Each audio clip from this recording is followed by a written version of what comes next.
Assalamualaikum warahmatullahi wabarakatuh. Selamat siang semuanya, perkenalkan nama saya Nita Gunawan. Saya adalah Satgas PPKS Polban unsur mahasiswa.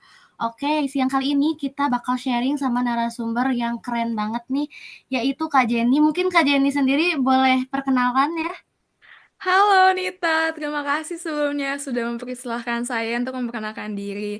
Halo, saya ingin memperkenalkan diri terlebih dahulu. Perkenalkan nama saya Jennifer Clara. Mungkin di sini saya ingin menjelaskan bahwa saya sebagai anggota bagian dari Satgas yang merupakan angkatan 22. Gitu. Oke, halo Kak Jenny, salam kenal ya. Oke, Halo. mungkin tanpa berlama-lama kita langsung sharing aja buat mengefektifkan waktu ya. Oke. Jadi kayak di zaman sekarang tuh banyak banget orang yang menormalisasikan rap culture nih, Kak. Hmm, Nah, menurut Kak Jenny sendiri, apa sih rap culture itu dan bagaimana hal ini berkembang di lingkungan kampus? Oke. Rap culture ya. Nah, jadi apa sih nih teman-teman istilah rap culture kok kayaknya masih banyak yang kurang tahu ya dan maksudnya masih banyak awam yang kurang paham rap culture itu apa. Nah, jadi rap culture itu merupakan eh, hal yang mungkin istilahnya masih banyak yang belum tahu. Nah, untuk yang aku jelasin di sini tuh mungkin penjelasan dasarnya aja. Jadi rap culture itu sendiri yang aku baca nih ya, yang aku baca mungkin nanti teman-teman boleh dikoreksi. Menurut Oxford Dictionaries itu merupakan budaya pemerkosaan yang dapat diartikan sebagai padanan kata yang berfungsi penggambaran suatu masyarakat, komunitas atau lingkungan yang terlihat menyepelekan tindakan pelecehan seksual. Nah, kalau dari penjelasan itu sebenarnya nih kita tuh bisa nangkep kan, ternyata rap culture tuh kayak adanya budaya di mana kita menormalisasikan yang namanya pelecehan seksual. Terlebih kita di sebagai mahasiswa tuh berarti menormalisasikan adanya seksual tersebut di lingkungan kampus. Nah, sebenarnya yang dimana kalau kita tahu pelecehan seksual ataupun kekerasan seksual tuh merupakan hal yang tabu. Nah, jadi teman-teman menganggap hal yang dulunya tabu merupakan hal yang udah wajar aja untuk sekarang nih. Makanya kenapa ada istilah rap culture untuk sekarang-sekarang itu. Mungkin tindakan-tindakan kecilnya tuh seperti kayak candaan seksual yang bisa kita sebut dengan rap jokes atau catcalling yang dianggap sepele sehingga hal ini menciptakan lingkungan di mana KS itu mungkin bisa terjadi. Nah, selain itu ya Nit, adanya tuh ini tuh disebabkan karena adanya relasi kuasa dan gender atau relasi gender yang menjadi salah satu rap culture itu bisa terjadi di mana mahasiswanya itu mengalami kekerasan seksual yang disebabkan misalnya nih ada dosen tapi karena kita tahu dosen punya kekuasaan yang lebih besar atau lebih tinggi jadinya memaksa mahasiswa untuk tidak melaporkan tindakan KS yang dialaminya gitu. Bisa dipahami nggak nih menurut Nita sendiri? Nah, bisa banget dan aku, notice dari kata-kata yang tadi tuh, terkait gender juga. Berarti kan, ada unsur patriarkinya ya? Betul Jadi sekali. menurut Kak Jenny sendiri, gimana sih pengaruh budaya patriarki terhadap terbentuknya rap culture di kampus? Nah, menurut aku ya, ini menurut aku pribadi sendiri, mungkin nanti bakal banyak juga yang berbeda perspektif atau persepsi. Nah, tapi pengaruh budaya patriarki terhadap terbentuknya rap culture tuh gimana ya? Pengaruhnya tuh terhadap rap culture. Nah, jadi ada stereotip nih, stereotip gender yang mengaitkan kalau misalnya kita sebut tuh cowok tuh memiliki agresivitas yang lebih tinggi dibandingkan wanita. Dan kalau cewek tuh biasanya kita dianggap lebih pasif. Jadi cowok tuh memiliki hak untuk mengekspresikan keinginan seksualnya dengan cara apapun, termasuk kekerasan seksual tersebut. Terus yang tadi sempat disinggung, adanya relasi kuasa yang timpang antara laki-laki dan perempuan, di mana laki-laki biasanya memiliki kuasa yang lebih tinggi dibandingkan kita perempuan ini. Nah, makanya hal itu tuh dieksploitasi untuk melakukan kekerasan seksual. Gitu loh, Nit. Ngeri ba ngeri banget ya dari apa yang udah diceritain tadi. Jadi kalau menurut Kak Jenny sendiri nih, biar kita tahu dan jaga-jaga, apa sih tanda-tanda bahwa rap culture dalam kampus tuh ada atau dalam komunitas tuh ada? Tanda-tandanya tuh apa sih biar kita tahu gitu cara mencegah dan, Hmm. mulai aware gitu? Oke, mungkin tanda-tanda ya. Tanda-tandanya ada rap culture.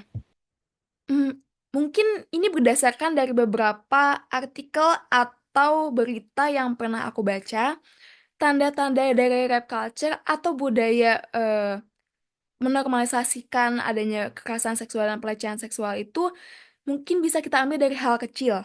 Kalau di dalam komunitas atau kumpulan, terus ada candaan nih yang merendahkan dianggap wajar. Contohnya ya, nih, misalnya aku menyebutkan, ya ilah, dia mah semok banget. Nah, itu tuh justru orang-orang tuh mewajarkan hal tersebut dan menjadikan hal tersebut tuh candaan. Justru orang-orang di komunitas atau di lingkungan tersebut tuh menertawakan hal tersebut. Nah, candaan tersebut tuh justru akan berkembang menjadi perilaku verbal yang lebih agresif, agresif lagi. Kalau misalnya nggak ada respon tegas dari perkumpulan tadi. Terus nih, contoh yang keduanya ada kayak catcalling. Entah itu dari sesama mahasiswa ataupun dari sivitas akademika. Nah, terus karena nggak ada yang berani tegur, ya jadinya tuh kayak dianggap hal sepele atau hal yang udah normal. Justru kan sebenarnya kan pelecehan atau kekerasan seksual tersebut kan hal tabu ya di kalangan kita. Cuma karena itu candaan tersebut tuh sudah terbiasa dilakukan oleh kalangan tersebut, jadi nganggapnya kayak ya udahlah, itu mah udah candaan biasa. Lagi pula dia nggak tersinggung, jadi kayak ngapain harus kita peduliin. Nah, jadinya tuh makanya terbentuklah adanya rap culture tersebut. Nah, itu tuh bisa menjadi salah satu tanda-tanda adanya rap culture gitu loh, Nit. Oke, berarti, kurangnya kesadaran atau concern juga ya, itu tuh, Yes, bisa menyebabkan, sesuatu yang tadi Kak Jenny, ucapin ya, Kak. betul, betul banget. Jadi Oke, memang jadi sebenarnya, dari jadi memang mungkin aku gimana, potong bentar ya. Jadi kayak memang sebenarnya yang namanya kekerasan seksual tuh yang tadi udah kamu singgung juga, yang namanya konsen atau persetujuan. Jadi kalau memang sebenarnya tidak ada persetujuan, itu tuh dapat dikatakan kekerasan seksual. Tapi memang ketika orang yang orang yang dibully tersebut, dia tidak merasakan hal yang apa ya, dia tidak merasa tersakiti hatinya karena kata-kataan candaan tersebut, jadi kayak kita juga bisa, mungkin dia menganggapnya itu bukan kekerasan seksual, tapi sebenarnya kalau kita yang paham akan hal tersebut, kita pasti bakal ngasih tahu itu tuh kekerasan seksual loh, kamu tuh udah dianggap semok sama orang itu, jadi dianggap body kamu tuh menjadi konsumsi mereka. Nah, itu sebenarnya salah gitu nih. oke, ngomong-ngomong tentang concern nih, apa sih dampak dari kurangnya pendidikan tentang concern terhadap perilaku mahasiswa? Dampak kurangnya pendidikan tentang konsen. Oke. Tadi kan sebenarnya udah aku sebut kalau konsen tuh merupakan persetujuan ya, yang seringkali banyak masyarakat yang kurang memahami konsen tuh apa sih sebenarnya. Nah, dampaknya kalau kita nggak paham apa itu konsen, apalagi ranahnya dalam kekerasan seksual, itu tuh dimana kita nggak tahu yang namanya batasan pribadi. Mungkin banyak yang nggak sadar ketika atau setiap aktivitas seksual itu butuh persetujuan yang jelas dari semua pihak. Jadi semua pihak yang terlibat dalam aktivitas tersebut harus melakukan adanya persetujuan.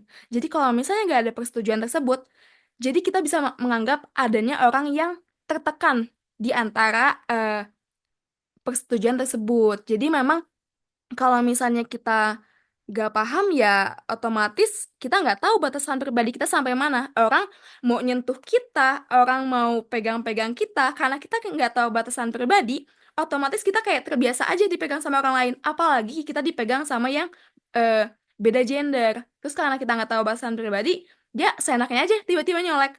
Kayak pasti kan kamu sering mengalami kan melihat teman-teman kamu sendiri mungkin kayak asal-asal nyolek. Padahal sebenarnya memang sesama jenis gender pun itu nggak boleh kalau misalnya nggak ada persetujuan. Misalnya aku pernah ngalamin, aku dicolek bagian, mungkin emang sebenarnya nggak begitu sensitif ya, tapi ini tuh kayak bagian apa sih, bagian perut yang ada di bawah payudara. Itu kan sebenarnya memang jatuhnya kan apa sih, tiba-tiba main nyolek, kita kan ngerasa nggak nyaman gitu, karena itu kan menurut aku sendiri ya, itu udah bagian sensitif aku. Jadi aku kayak karena aku tahu itu batasan pribadi aku, jadi aku ngerasa kamu tuh udah ngelakuin pelecehan loh. Kita tahu, kita tuh udah tahu batasan pribadi kita bisa marah saat itu juga. Tapi kalau misalnya untuk orang yang nggak paham sama concern, itu nggak akan tahu batasan pribadi dia sampai mana. Jadi ketika dicap ya udah bodo amat gitu katanya tuh. Oke, mungkin hal itu bisa terjadi tuh karena kurang dari pengetahuan si individunya sendiri ya. Jadi Yes, mungkin exactly. dari media sosialnya juga mungkin kurang ya. Terus menurut Kak Jenny sendiri nih, sejauh mana media sosial dan teknologi berperan dalam normalisasi kekerasan seksual di kampus?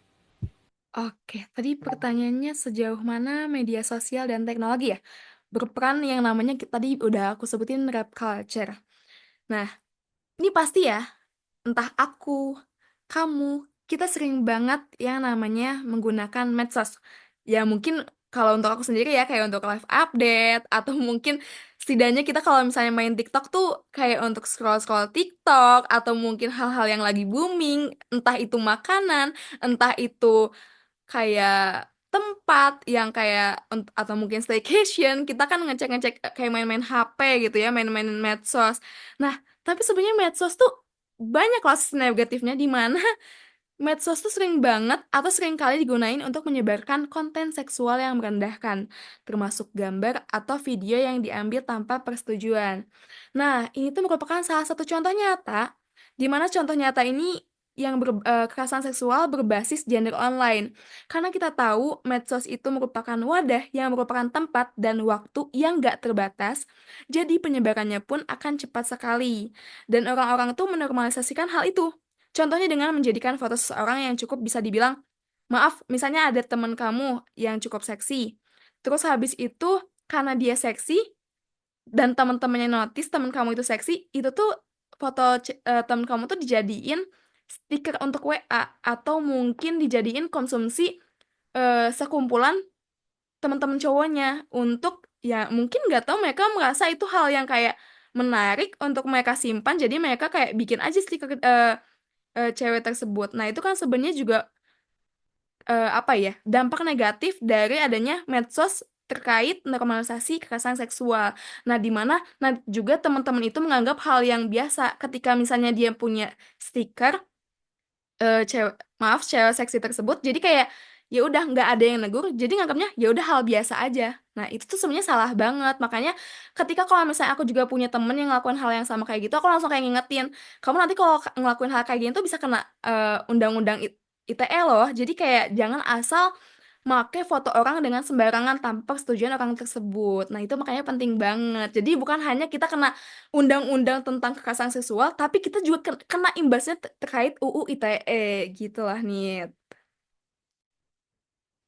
Oke, jadi media sosial itu cukup ngeri juga ya. Selain sebenarnya banyak juga hal-hal yang mungkin dapat bermanfaat dari buat kita, tapi setelah dijelaskan oleh Kak Jenny tadi, mungkin kita tuh mulai terbuka. Ternyata media sosial itu cukup ngeri juga ya, Kak.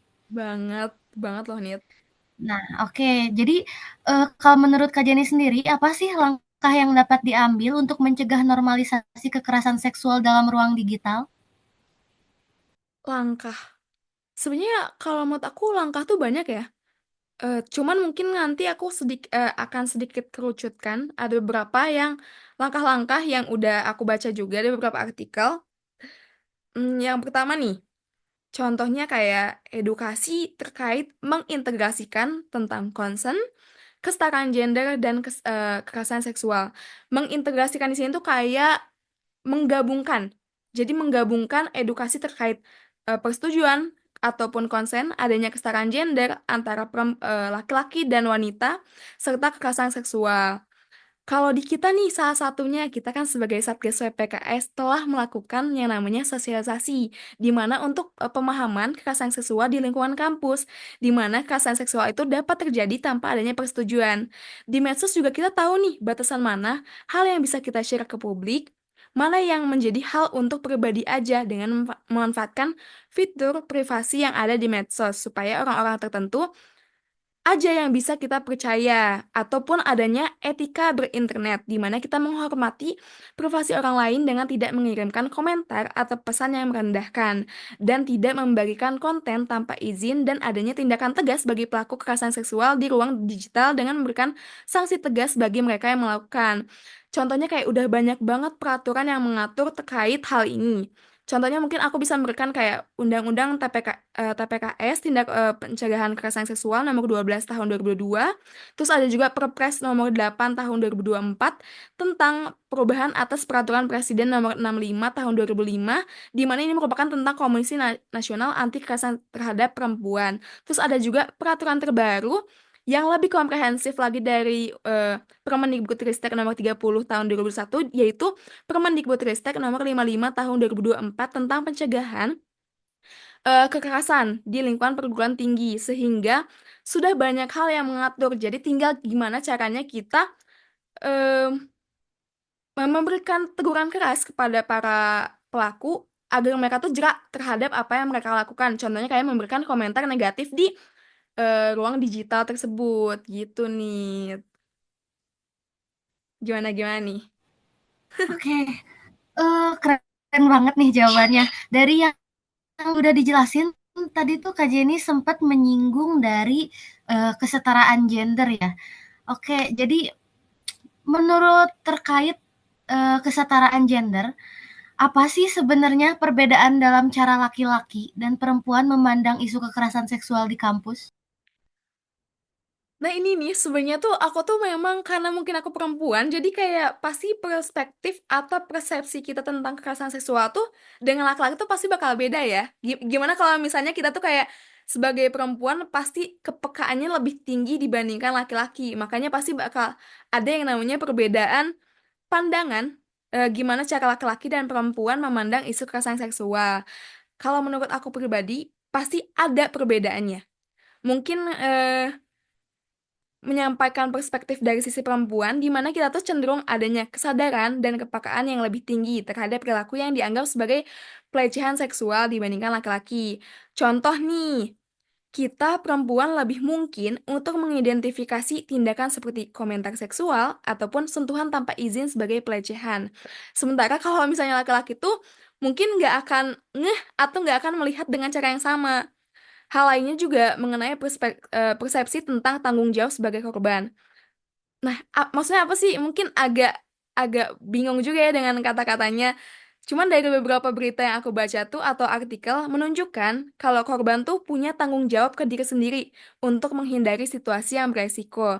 Sedangkan kita sebagai perempuan cenderung menyalahkan korban sebagai pihak sepenuhnya yang bertanggung jawab atas tindakan kekerasan seksual tersebut. Nah, dari hal ini juga mencerminkan kalau misalnya memang perspektif laki-laki dan perempuan tuh bakal beda. Contoh misalnya kayak tadi, di mana ya kayak cowok tuh menganggap mungkin korban tuh harusnya bisa menjaga dirinya lebih baik lagi. Cuman kan gini loh, kita kan perempuan juga punya batasan gitu. Maksudnya batasan dalam arti keterbatasan untuk kayak melarang ataupun misalnya kita menghindari karena kita kan perempuan, tenaga kita mungkin ya kita jujur-jujuran aja kita tenaganya pasti lebih kecil dibandingkan laki-laki. Kalaupun kita misalnya udah menolak, tapi kalau misalnya tenaga laki-lakinya memang lebih besar, kita udah nggak tahu mau harus melakukan apa lagi. Kita mau melakukan pertolongan misalnya kalau dalam kejadiannya itu tempatnya sepi, ya kita mau meminta pertolongan ke siapa? Nah itu makanya jadi kayak perbedaan pendapat dan pandangan tuh pasti ada, apalagi antara laki-laki sama perempuan. Jadi makanya menurut aku ya mungkin memang tetap harus kita menerima semua eh, masukan dari berbagai gender gitu lah nih. Agak ribet ya sebenarnya, Oke, cuman menurut aku menarik sih jujur. iya jadi setelah membahas tentang persepsi antara perempuan dan laki-laki ini, aku tuh sempat penasaran juga kalau terkait persepsi umum. Jadi apa sih kesalahan persepsi umum yang ada tentang kekerasan seksual di kalangan mahasiswa tuh? Nah, ini tadi sempat mungkin aku singgung terkait di mana eh, laki-laki tuh cenderung kayak memikirkan kenapa sih si korbannya nggak bisa jaga diri. Nah, itu tuh ada yang namanya disebut dengan istilah victim blaming.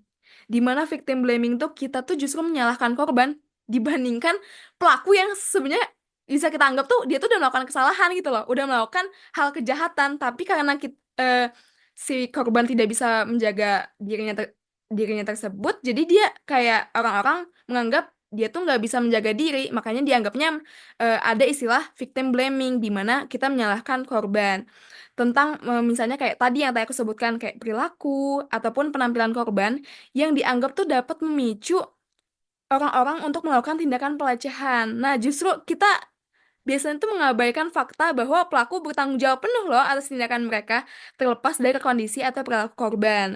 Lalu kekerasan seksual yang dianggap hanya terjadi di situasi tertentu aja, misalnya kayak minum alkohol atau di tempat gelap. Padahal kita tahu kalau misalnya kekerasan seksual tuh nggak cuma terjadi di tempat-tempat hal tersebut loh, tapi misalnya kayak tempat-tempat terang juga atau siang hari bolong juga orang bisa kapan aja melakukan kekerasan seksual tersebut tanpa melihat waktu dan di mana mereka melakukan hal tersebut gitu nih. Makanya jadi orang-orang kebanyakan suka nyalahinnya tuh korbannya. Makanya kenapa ini aku mention ya, kenapa banyak korban yang nggak mau speak up karena dia takut disalahkan oleh orang-orang sekitarnya.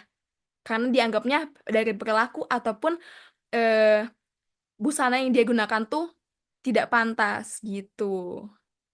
Duh, pusing ini sumpah. Oke, dari tadi itu kan kayak ngomongin, rap culture dan lain-lain, sedangkan yang selalu berkaitan erat sama kita tuh sekarang kan media sosial, pokoknya media digital tuh sekarang tuh berkaitan banget lah sama kita sehari-hari gitu ya. Mm-mm. Nah, eee, dari media sosial atau media digital itu, apakah ada representasi yang salah dalam media tentang hubungan yang sehat atau tentang perilaku yang dapat dianggap sebagai kekerasan seksual? Oke, representasi yang salah dalam media. Tadi tentang hubungan yang sehat ya? Iya, betul. Oke, menurut aku ya, mungkin ini karena aku pernah ngalamin juga sih. Jadi hal pertama menurut aku tuh menormalisasikan yang namanya hubungan toksik. Aku yakin, entah, ya semoga kamu nggak pernah ya, aku berharapnya. Tapi itu mungkin pernah kejadian di aku. Mungkin banyak sih, pasti sekarang, apalagi zaman-zaman sekarang Gen Z tuh pasti banyak banget yang namanya ngalamin toxic relationship. Di mana ya, kita tuh sering banget menganggap cemburu berlebih, ngekang, manipulatif, overprotective, itu tuh kita nganggapnya kayak tanda cinta atau mungkin perhatian lebih. Padahal hal itu tuh sama sekali salah banget loh. Bener-bener real salah. Kayak di mana kita tuh jadi kayak buta gitu loh karena cinta, makanya kita sebut kayak budak cinta atau bucin. Nah, terus belum lagi sekarang banyak banget anak muda seumuran aku, lebih tepatnya mungkin nggak tahu, kita kan cuma beda tahun ya Nit, mungkin kayak ya generasinya kita tuh banyak yang eh, sekarang tuh ada istilah living together. Living together di sini tuh kayak mereka hidup bersama di satu atap yang sama tapi belum punya hubungan apapun. Karena katanya yang aku dengar ya dari orang-orang, mereka melakukan together tersebut karena adanya saling percaya. Tapi aku mikir lagi sih, justru kalau misalnya saling percaya, gak perlu gak sih kita living together sama pacar kita? Ngapain juga? Karena menurut aku ya, trusting someone is not about normalizing things that are taboo. Itu kan hal tabu loh. Jadi ngapain ngapain kita harus em, living together kalau misalnya kita udah percaya sama pacar kita sendiri, dan maksudnya juga kayak itu hal yang menurut aku sangat sangat sangat sangat tidak boleh aku lakukan sebelum aku menikah nanti, karena kita nggak ada yang tahu loh, kita nggak ada yang tahu sepercaya apapun kita sama pasangan kita, sepercaya apapun kita sama pacar kita nggak tahu orang itu tuh dapat dipercaya sampai kapan. Aku takutnya ketika nanti misalnya ada yang melakukan living together tersebut, nggak ada yang tahu kejadian 5 menit kemudian apa yang terjadi sama mereka. Jadi masalahnya memang ada di situ. Jadi mereka tuh udah menganggap hal itu hal yang lumrah. Jadi ya udah mereka kayak nganggap ya udahlah. Maksudnya juga sekarang zaman makin canggih, zaman tuh jangan kayak dulu lagi deh, jangan kayak zaman dulu kayak nganggap hal-hal kayak gitu hal tabu. Tapi ya menurut aku, bagi aku sendiri ya, yang namanya kayak living together sebelum nikah tuh itu hal tabu sih jujur. Gitu nih. Oke, dari banyaknya yang udah diomongin tadi mungkin kayak, eee banyaknya kesalahan-kesalahan, cara berpikir orang mungkin ya. Bener banget, iya memang. Pola pikirnya Nah sih itu jadi yang harus dirubah. Iya, pola pikirnya kan. Jadi, eee, kayak udah ngeri banget gitu ya, jadi bingung juga gitu buat kita melangkahnya tuh harus ke mana nih, sejauh Iya, ini apa yang harus kita lakuin juga. Nah, menurut Kak Jenny sendiri, ya. apa yang bisa dilakukan oleh mahasiswa dan organisasi kampus untuk melawan rape culture dan mendukung korban kekerasan seksual? Dan, apalagi kita tuh sebagai mahasiswa gitu.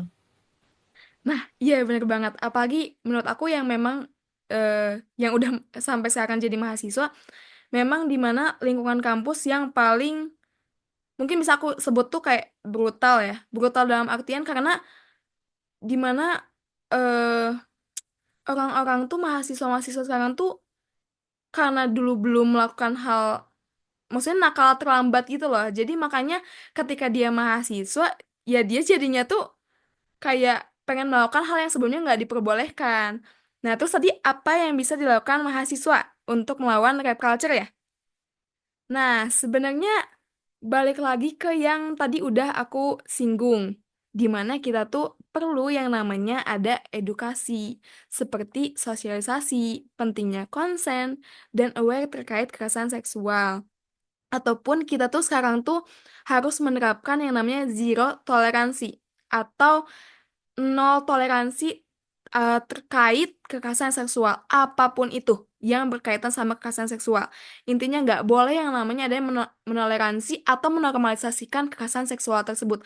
Entah itu dari catcalling, entah itu dari sentuhan fisik, entah itu apapun itu pokoknya. Pokoknya karena kita udah tahu batasan pribadi kita, kita harus eh, melarang orang untuk nyentuh-nyentuh kita eh, tanpa persetujuan kita. Nah, itu penting banget. Nah, selain itu juga kita tuh harus menindak tegas pelaku yang melakukan hal tersebut. Makanya perlu yang namanya ada undang-undang yang mengatur untuk menindak tegas pelaku yang sudah melakukan kekerasan seksual. Maka kita tuh bisa menciptakan ruang aman bagi korban supaya tidak menjadi bahan bulian karena mengalami kekerasan seksual. Makanya aku selalu mengingatkan kepada teman-temanku yang ya meski ada beberapa temanku yang memang sudah mengalami hal tersebut dan aku mencoba meyakinkan teman-teman aku kalau misalnya kalian jadi korban, aku tahu titel korban itu nggak akan hilang dari kalian, tapi kamu tuh masih sempurna di mata kita. Jadi kamu tuh nggak ada yang beda dari sebelumnya. Menurut aku kalau eh, dengan adanya ini mungkin akan menjadi bahan pembelajaran kamu untuk kedepannya. Tapi kita sebagai teman kamu nggak akan pernah ninggalin kamu sampai kapanpun. Karena kita yakin semua itu memang sudah ada skenario-nya dari Tuhan gitu nih. Duh ini makin malam makin ini ya makin pembahasannya makin wow gitu. Iya, pembahasannya kayak makin, wah terkaget-kaget ya dengan adanya, kekerasan seksual di zaman sekarang dan Banget. pemikiran-pemikiran orang tuh bikin kita syok gitu, Jujur iya sih. Emang parah banget kekerasan seksual nih. ya kan? Nah, jadi tadi itu kan kayak udah menyinggung, cara mahasiswa berperan aktif buat melawan dan lain-lain. Nah, itu kan dari untuk kita mencegah terjadinya kekerasan seksual. Nah, Yes. kalaupun ada yang udah mengalami kekerasan seksual, gimana sih atau apa sih yang harus kita lakuin sebagai mahasiswa, sebagai dosen, ataupun sebagai pihak kampus, apa sih yang harus dilakukan kepada korban untuk memberi dukungan? Oke. Nah, itu tadi bentuk dukungan. Bentuk dukungan emang hal terpenting bagi korban ya setelah eh, mengalami kekerasan seksual tersebut. Nah, dari hal kecil ya, menurut aku hal kecil banget yang bisa kita lakuin. Ya, meskipun misalnya nanti ada orang dia bukan satgas, tapi hal kecil yang bisa kita lakukan tuh contohnya memiliki rasa empati di mana kita jadi pendengar yang baik, memberikan ruang bagi korban untuk bercerita. Kalaupun misalnya nanti korban belum siap untuk bercerita, kita tuh nggak perlu maksa dia untuk bercerita. Karena pasti ada waktunya dia untuk berani bercerita ke kita. Karena kita dianggapnya udah menjadi orang yang tepat bagi dia untuk bercerita. Jadi maksudnya di sini tuh yang penting kita menunjukkan kita peduli dengan apa yang mereka alami, berusaha memahami perasaan mereka dengan memberikan validasi perasaan. Yang dimana kita tuh pernah belajar kayak PFA kan, dimana kita harus memberikan validasi perasaan seperti apa yang kamu alamin pasti berat banget ya. aku ikut turut kayak prihatin atau dan sebagainya. Jadi kita harus memvalidasi perasaan mereka tanpa menyudutkan pihak manapun. Nah, jadi hal itu tuh sebenarnya udah bisa kita sebut dengan bentuk dukungan untuk korban yang mengalami kekerasan seksual. Jadi nggak perlu jauh-jauh kayak kita butuh psikolog. Maksudnya memang orang yang sudah mengalami kekerasan seksual pasti dia akan mengalami traumatis atau yang biasanya tuh ada PTSD, di mana memang itu tuh udah ranahnya lebih ke psikolog ataupun psikiater. Tapi kita sebagai temennya sendiri yang kita kan nggak punya ya ranah terkait psikolog ataupun psikiater. Jadi hal yang bisa kita lakukan terkait mahasiswa ya dari rasa empati tersebut, rasa empati, rasa simpati, di mana kita menjadi pendengar yang baik, menjadi tempat dia bercerita, tempat dia untuk menangis, karena eh, kita yang namanya makhluk sosial pasti akan merasa ikut simpati ataupun berempati ketika teman kita tuh ngalamin kekerasan seksual. Makanya memang yang diutamakan hal itu tuh harus ada di dalam diri kita. Kalau misalnya teman kita mengalami hal tersebut gitu nih. Gimana nih? Oke, Pusing nggak? dari eh, yang disebutin kayak perlunya dukungan-dukungan tuh berarti menyadarkan kita bahwa sekecil apapun orang menganggap kekerasan seksual itu terjadi, mungkin bagi korban itu sebagai traumatis sendiri ya. Benar, benar banget. Jadi karena gini loh, soalnya menurut aku tadi terkait batasan pribadi ya. Kalau misalnya dia dia paham terkait batasan pribadi, ketika dia disentuh fisiknya aja, entah itu di tangan ataupun di kepala, itu dia pasti udah ngerasa sensitif loh. Karena dia tahu itu batasan pribadi yang menurut dia, aku nggak mau disentuh daerah-daerah itu. Karena dia tahu pemahaman batasan pribadi tersebut. Makanya kalau misalnya disentuh fisiknya, dia pasti kalau misalnya udah punya batasan pribadi, dia pasti akan sedikit mengalami ya namanya trauma trauma juga. Jadi ya balik lagi ya tadi ke batasan pribadi. Intinya kalau misalnya sekecil apapun yang tadi udah kamu singgung, sekecil apapun, entah sentuhan fisik atau pegangan ataupun komentar-komentar, kalau dia tahu tentang pemahaman kekerasan seksual ataupun batasan pribadi, dia udah tahu kalau misalnya hal yang dilakukan tersebut tuh hal yang salah. Gitu loh nih.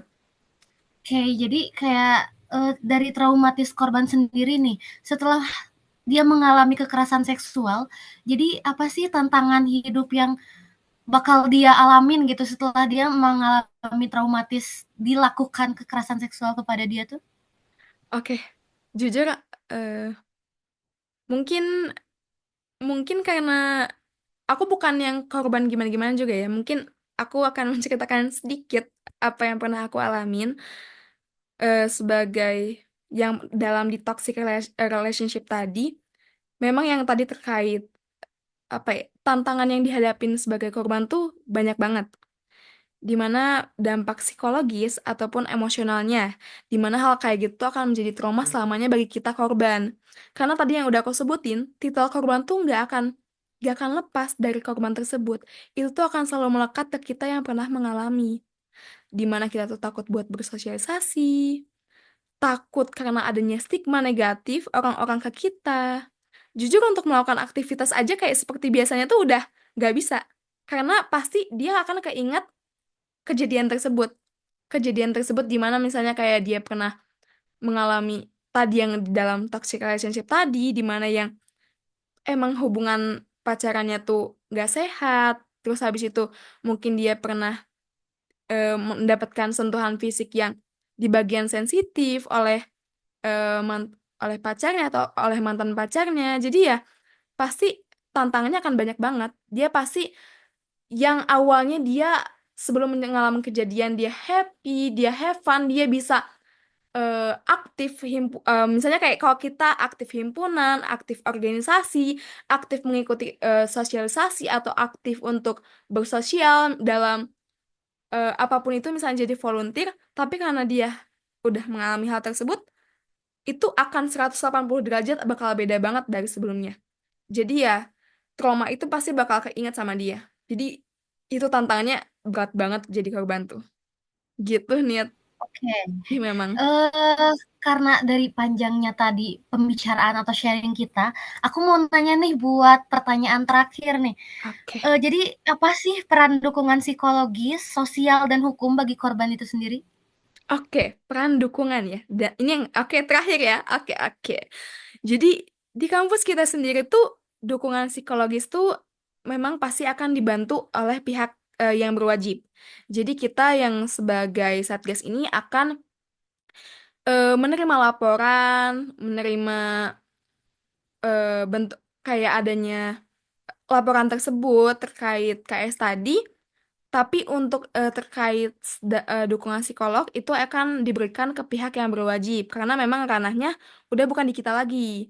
Nah, kalau untuk dukungan sosialnya sendiri pasti kita akan membuat lingkungan kampus itu mendukung untuk memberikan ruang aman bagi korban demi memulihkan traumanya dan untuk hukum juga udah ada yang mengatur di aturan Permendikbud-Ristek yang lebih komprehensif di mana di dalam Permendikbud-Ristek nomor 55 tahun 2024 yang terbaru ini. Makanya memang penting banget kita yang namanya pembaharuan. Maksudnya kita penting banget untuk memahami undang-undang terbaru yang sudah dibuatkan oleh pemerintahan kita. Jadi penting untuk kita selalu membaca undang-undang terkait kekerasan seksual tersebut. Sebenarnya memang di Permendikbud ini memang ranahnya itu bukan cuma kekerasan seksual, tapi memang ada kekerasan seksual di dalamnya gitu nih. Gimana nih? Pusing kayaknya ya? Dari panjangnya sharing-sharing kita tadi, jadi cukup terbuka juga sih, aku tentang apa sih kekerasan seksual dan pandangan-pandangan, lingkungan mungkin ya, terkait kekerasan seksual. Oke, mungkin cukup sekian ya, karena saking banyaknya informasi yang udah aku dapat, mungkin sekarang aku udah nggak sabar nih pengen, eee, research tentang kekerasan seksual. Mungkin aku mau, akhirin sharing kita kali ini. Terima Oke. kasih kepada Kak Jenny udah mau, menjadi narasumber saksi Satgas Aksi 1 Jam Inspiratif. Selamat siang semuanya, bye-bye. Bye-bye. Terima kasih Nita untuk waktunya.